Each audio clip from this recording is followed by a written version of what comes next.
भाग 2। सुबह हुई तो सब कुछ बदला बदला हुआ सा लग रहा था। बेचैन मंजीत अपने ही आप में खोया हुआ है। मंजीत साइकिल लेकर बाहर निकल जाता है। उधर दिलकौर मंजीत के जवाब का इंतजार कर रही है। दिल भी अपने घर में बेचैन है। उसके पापा अपने परिवार वालों से विचार विमर्श कर रहे हैं।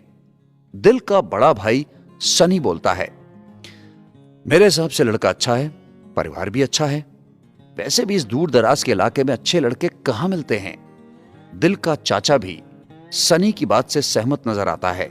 उसके दादा दादी भी अपनी सहमति जताते हैं।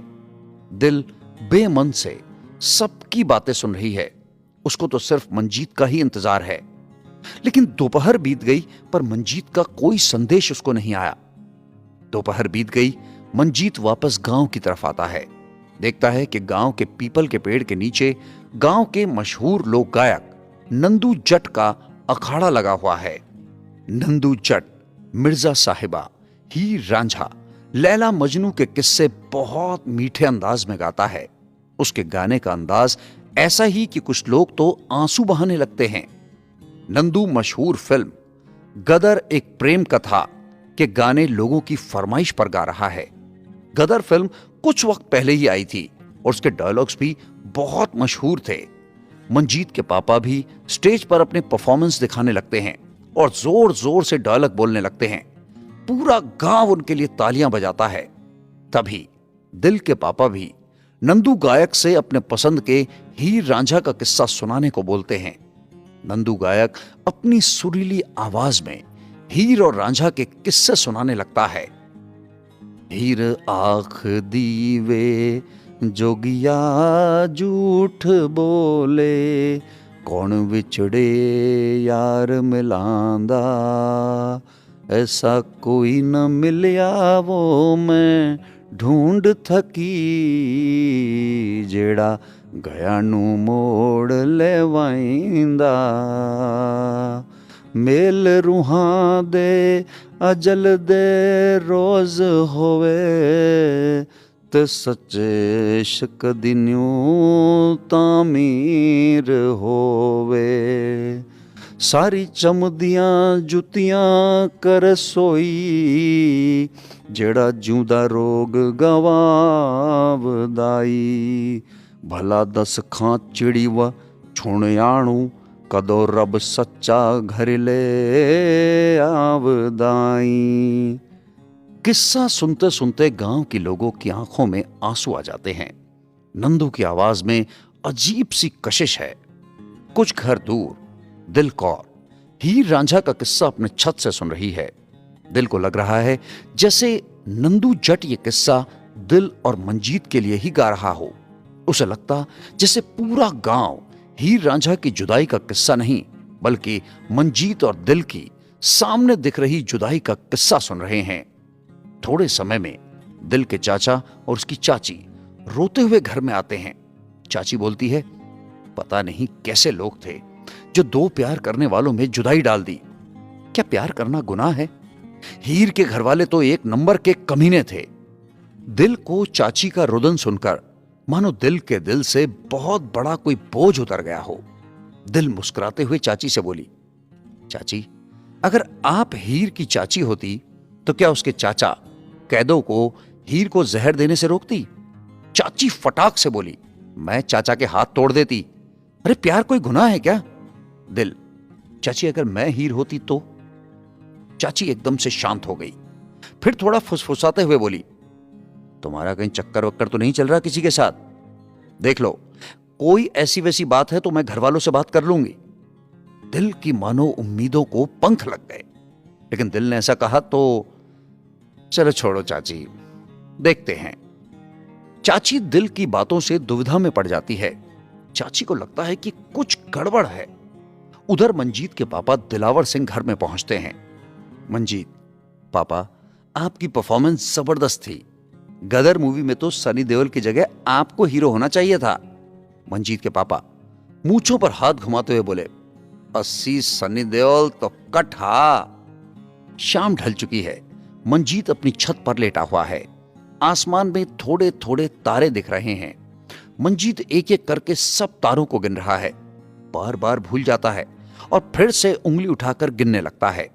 तभी पीछे चुपचाप खड़ी मां मन्नू की हरकतें गौर से देख रही है। मन्नू, तू पूरी रात भी लगा रहे तो भी इन तारों को कभी नहीं गिन पाएगा। मां की आवाज सुनकर एकदम से चौंक कर मंजीत ऊपर उठकर बैठ जाता है। मां प्यार से मंजीत के सिर पर हाथ घुमाते हुए बोलती है, कोई दिक्कत है तो बता दे, तू कल से परेशान है। मंजीत कुछ नहीं बोलता। तभी मां झिड़कते हुए बोलती है, तू उस दिलकौर के बारे में सोच रहा है ना? मुझे पता है तू उसी चुड़ैल के चक्कर में परेशान हो रहा है। मंजीत, मां, तुम उसको उल्टा सीधा क्यों बोलती रहती हो? अच्छा, मेरा बोलना तुझे उल्टा लग रहा? वाह बेटा, चल कोई नहीं, कुछ महीनों की बात है, उसकी शादी हो जाएगी, सब झंझट खत्म हो जाएगा। मां, क्या बोले जा रही हो? मंजीत ने मां को चुप कराते हुए बोला, मैं किसी के बारे में कुछ नहीं सोच रहा, और तुम फालतू का राग मत गाया करो। पूरे गांव की जनानियों को तुम्हारे और दिल के चक्कर का पता है। तुम बच्चों को लगता है मां बाप को कुछ पता नहीं होता। कौन कौन सा गिफ्ट तुमने उसको दिया है, कौन कौन सी दुकान से समोसे कोल्ड ड्रिंक उसको पिलाए हैं, सब पता है मुझको। मंजीत ने मुस्कुराते हुए बोला, ठीक है मां, तुम तो अंतर्यामी हो, तुम्हें सब पता है, तो कर दो ना मेरी शादी उससे। मंजीत की मां की तो मानो सांसें अटक गई। सिर पर हाथ रखकर बोली, हाय, मुझे तो पहले ही पता था तू उसके चक्कर में ही परेशान है। हाय हाय, अब तो नाक कटवाएगा हमारी, गांव की लड़की से शादी करेगा। अरे गांव के लोग क्या कहेंगे, हेडमास्टर का लड़का गांव की लड़की से शादी करेगा? अरे क्या यही सिखाया था? मंजीत ने रोकते हुए बोला, इतना भाषण क्यों सुना रही है मां? सिर्फ बोल रहा हूं, तुमने कौन सा रिश्ता फिक्स कर दिया?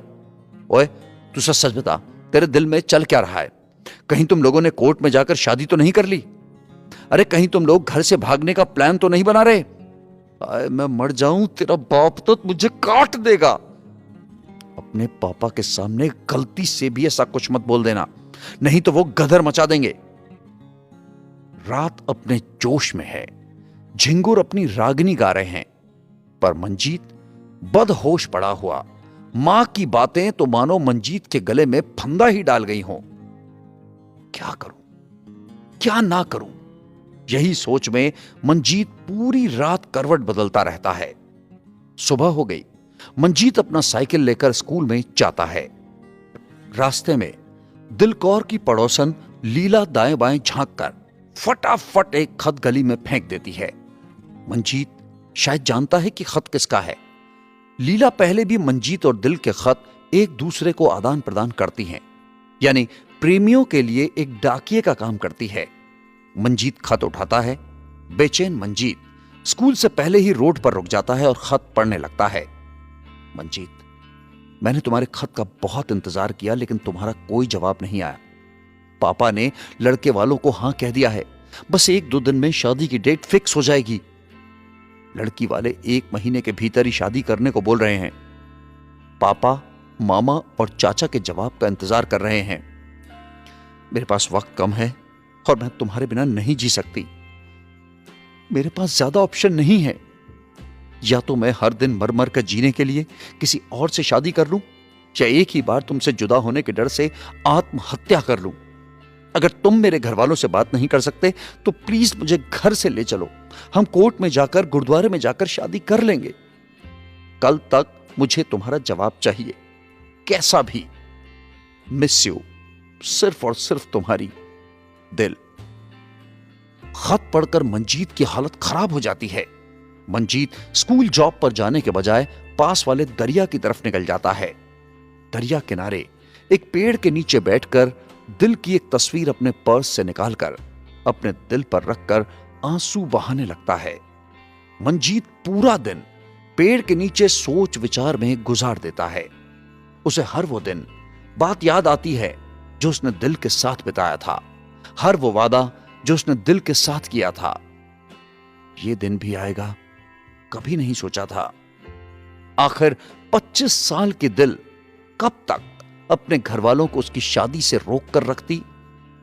मायूस मन से मंजीत अपनी जेब से कागज और पेन निकालकर दिल का जवाब लिखने लगता है। खत को जेब में डालकर गांव की तरफ निकल जाता है।